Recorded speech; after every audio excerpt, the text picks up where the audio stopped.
Bonjour tout le monde, je m'appelle Marie et je suis une astrologue védique et aujourd'hui je voudrais bien partager avec vous un petit peu mon expérience et vous raconter de ce qu'est l'astrologie védique et pourquoi à mon avis c'est quelque chose qui doit entrer dans la vie de chaque personne. Pourquoi c'est vraiment important d'y plonger et de toucher au moins cette astrologie un petit peu. En effet, ça fait déjà une dizaine d'années que je fais de l'astrologie védique, mais aussi tout ce qui est autour. Donc, je fais de la philosophie védique, bien sûr, je fais de la numérologie, du yoga, de Vastu, de l'Ayurveda, donc vraiment toutes les sciences védiques. Je suis là-dedans, c'est vraiment ma vie, même pas une partie de ma vie, mais ma vie en entier. Et c'est ce qui a beaucoup changé ma vie il y a quelques années. Et en effet, quand j'ai eu l'idée de faire cette vidéo, je voulais regarder ce qu'il y avait déjà sur YouTube et j'ai pu constater qu'apparemment en France, ce n'est pas vraiment très populaire, ce n'est pas très répandu et je trouve que c'est bien dommage parce que c'est vraiment une science qui aide, qui aide à se comprendre, qui aide à comprendre les autres, qui aide à changer sa vie, soi, et vraiment, c'est vraiment quelque chose de bouleversant qui bouleverse la vie et qui améliore la vie vraiment énormément. Et donc, pourquoi je dis l'astrologie védique? Pourtant, il y a des gens qui vont dire astrologie indienne, mais je trouve que ce n'est pas vraiment juste parce que cette astrologie-là, elle n'appartient pas au peuple indien, elle est beaucoup plus ancienne, mais les Indiens, ils ont fait vraiment un grand travail, un travail énorme de conserver cette astrologie pour que nous puissions donc s'en servir. Mais en effet, c'est une astrologie qui est beaucoup plus ancienne. En effet, personne ne sait quand elle est arrivée dans ce monde. Il y a des... les idées sont très différentes. Il y a des suppositions que c'était le peuple donc, qui vivait sur le pôle nord actuel, donc dans l'Hyperborée. Et quand le climat a changé, ce peuple-là, il est descendu plus bas. Et donc, il y avait une migration. Une partie de ce peuple est partie vers l'Europe, l'autre partie est partie vers l'Inde. Et donc, c'est justement ce peuple-là qui avait cette astrologie. Donc, c'est l'astrologie védique, sauf qu'elle était sauvegardée en Inde. Mais finalement, l'astrologie occidentale, elle est sortie aussi de cette astrologie védique. Mais maintenant, il y a eu beaucoup de changements et ces deux astrologies, ils sont vraiment très différentes. Ce n'est pas peut-être pour dire que l'une astrologie est meilleure, l'autre est pire, mais moi, je me suis retrouvée dans l'astrologie védique. Elle est beaucoup plus proche pour moi et je vois comment elle travaille. Je vois vraiment que ça marche vraiment très bien. Et justement, c'est bon, c'est pas un problème, mais en quelque sorte que j'avais avec l'astrologie occidentale, parce que selon l'astrologie occidentale, je suis Gémeaux, sauf que dans l'astrologie védique, c'est pas du tout la même chose. Donc les signes, ils vont changer complètement. Et je me posais toujours la question, mais comment je puisse être Gémeaux? Parce que je ne me sentais pas Gémeaux du tout. Gémeaux, être la légèreté. Donc Gémeaux, c'est la légèreté. Gémeaux, c'est le bavardage. Gémeaux, c'est l'ouverture totale vers le monde. Gémeaux, c'est beaucoup d'amis. Et moi, je suis une personne vraiment très réservée, très concentrée, un petit peu étrange pour beaucoup de gens. Je n'ai pas beaucoup d'amis, je n'en avais pas beaucoup dans ma vie, jamais. Et j'aime pas tellement bavarder. En effet, dans ma vie réelle, je ne parle pas beaucoup, je préfère écouter. Et donc, tout ça, ça ne correspond pas vraiment à ce signe. Et je me disais que peut-être l'astrologie, ça ne marche pas. Mais finalement, quand j'ai fait connaissance de l'astrologie védique, alors j'ai appris que je ne suis pas Gémeaux du tout, mais je suis Vierge. Et là, tout s'est retrouvé bien à sa place parce que être vierge, ça me correspond énormément. C'est vraiment ce que je sens à l'intérieur de moi et donc ce qui correspond à mon caractère, à mes traits de caractère et à mes sentiments. Et finalement, c'était aussi intéressant parce qu'avec les autres gens, j'ai tout de suite remarqué que ça marche aussi bien qu'avec moi. Parce que ma maman, dans l'astrologie occidentale, elle est scorpion. Sauf que c'est vraiment une personne qui ne peut pas être scorpion du tout. Parce que elle, justement, elle a énormément d'amis. Elle parle tout le temps, tout le temps, tout le temps. Donc, toute ma vie, je vois ma maman à son téléphone. Elle parle avec une amie, après avec une autre. Elle adore aller à des soirées. Elle organise aussi des soirées elle-même. Elle est tout le temps avec quelqu'un. Elle partage toujours sa vie, son expérience. Elle est vraiment très légère, comme un papillon un petit peu. Elle s'intéresse à tout et à rien en même temps.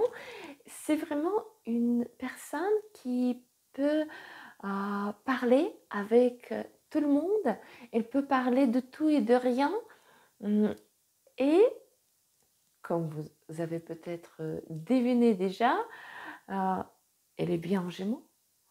Selon l'astrologie védique, elle est bien Gémeaux et pas Scorpion comme dans l'astrologie occidentale. Donc, si vous allez faire votre thème dans l'astrologie védique, vous allez voir que c'est vraiment différent et peut-être que vous allez faire beaucoup de découvertes et beaucoup de réconciliation avec vous-même aussi. En tout cas, c'est ce qui s'est passé avec moi. Parce que dans ma vie, l'astrologie védique, elle est entrée il y a 10 ans. Et c'était un moment très très difficile dans ma vie. Je venais juste de divorcer. Je me retrouvais avec un enfant de 5 ans, toute seule, sans argent, sans travail. Et je me sentais vraiment seule. Je me sentais perdue, je me sentais dégoûtée de la vie, de mes relations, je me sentais vraiment en dépression totale. C'était un moment horrible. Et justement, en ce moment-là, l'astrologie védique et toutes les sciences védiques ont entré dans ma vie. Et j'ai reçu énormément de réponses à mes questions parce que j'en avais vraiment beaucoup de questions. Pourquoi? Pourquoi c'est arrivé à moi? Qu'est-ce que je dois faire? Comment je vais vivre? Qu'est-ce qui se passe dans ma vie? Pourquoi? J'ai bien bossé, je faisais tout ce que je pouvais pour que mes relations marchent. Pourquoi ça n'a pas marché? Et j'avais vraiment beaucoup de questions. Je ne comprenais pas ma vie, je ne comprenais pas moi-même. Et ouais, c'était vraiment dur.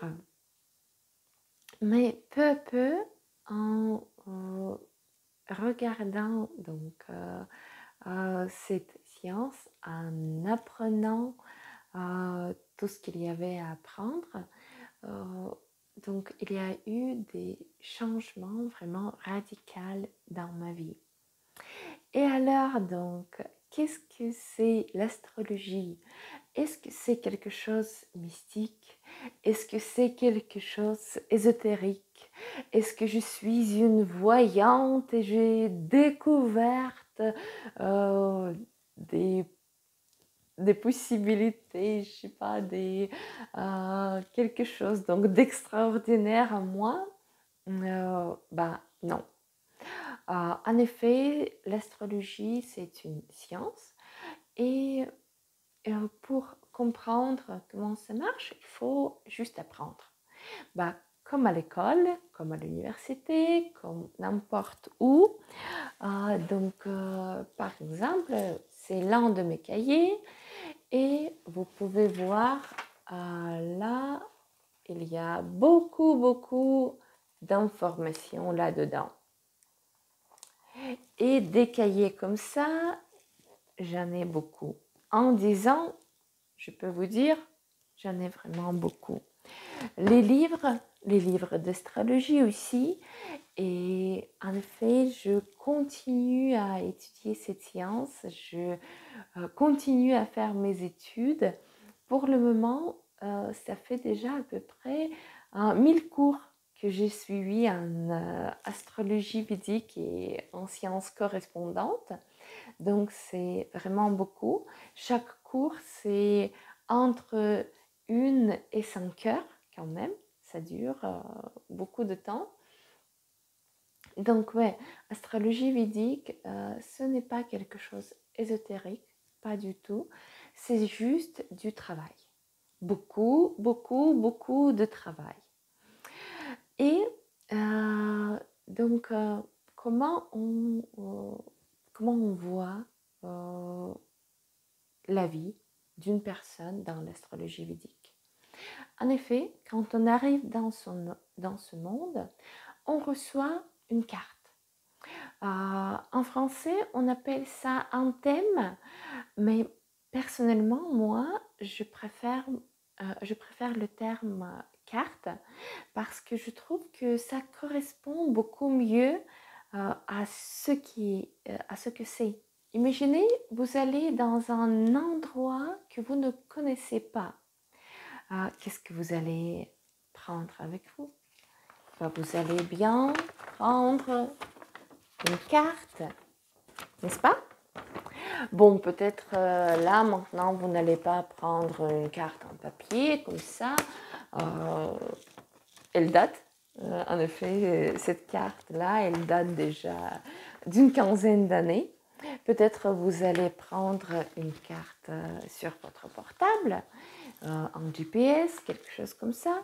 Mais vous allez obligatoirement prendre une carte pour voir justement où il y a des routes, où il n'y en a pas, où vous pouvez déjeuner, où vous pouvez dormir, qu'est-ce que vous pouvez voir dans cet endroit, quelle curiosité vous avez, etc. etc.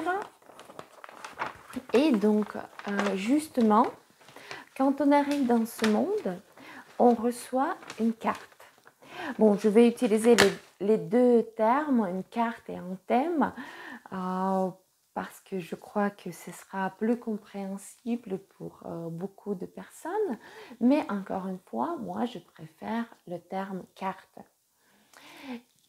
Et donc, dans cette carte, justement, vous avez les différentes domaines, les différents domaines de la vie. Et vous pouvez voir où vous avez des routes et où il n'y en a pas.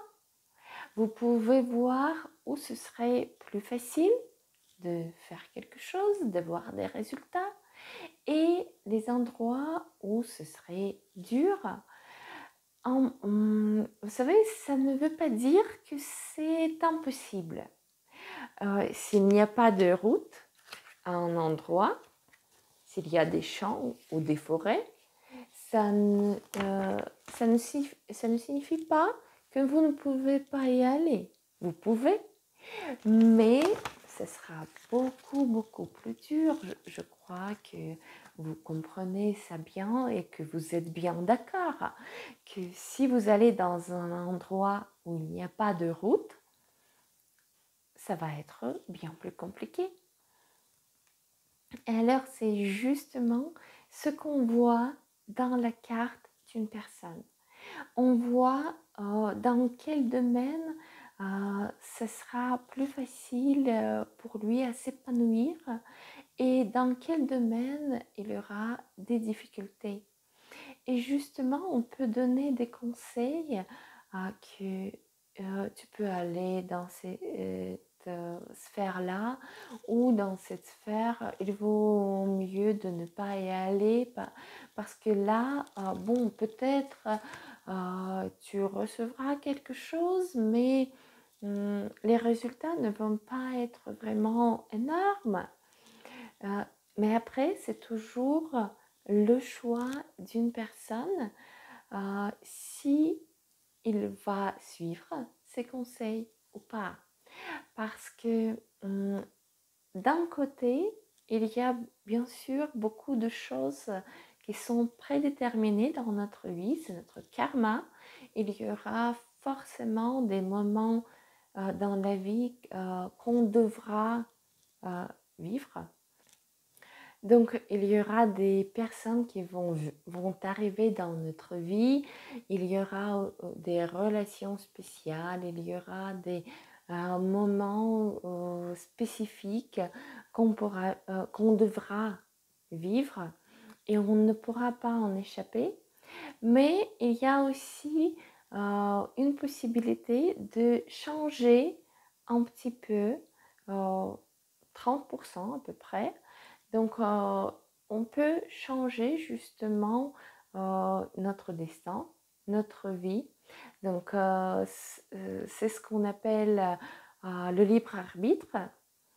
Et alors, vous pouvez toujours choisir, est-ce que vous voulez emprunter une route qui est plus simple ou une route qui sera plus difficile, mais vous sentez que vous voulez prendre cette route-là. Notre carte, elle montre vraiment les limites qu'on a dans cette vie. C'est à peu près comme quand on demande à un enfant, est-ce que tu veux mettre ta t-shirt jaune ou est-ce que tu veux mettre ta t-shirt verte? Il y a du choix, mais ce choix n'est pas vraiment énorme. Bon, bien sûr, dans notre vie, le choix est beaucoup plus large, mais quand même, il y a des limites. Donc, si vous voulez, par exemple, devenir un chanteur d'opéra, mais vous n'avez pas la voix, vous n'avez pas des possibilités de votre corps pour devenir un chanteur d'opéra, vous pouvez vous entraîner toute votre vie, mais c'est pas sûr que vous arriverez donc à atteindre votre objectif. Ou par exemple, le sport. Il y a beaucoup de gens qui font du sport, Mais est-ce que tous les gens vont gagner les Jeux olympiques? Justement, non. Et ce sont des limites. Ce n'est pas parce qu'ils n'ont pas beaucoup s'entraîné. Ce n'est pas parce qu'ils n'ont pas mis suffisamment de force dans ça.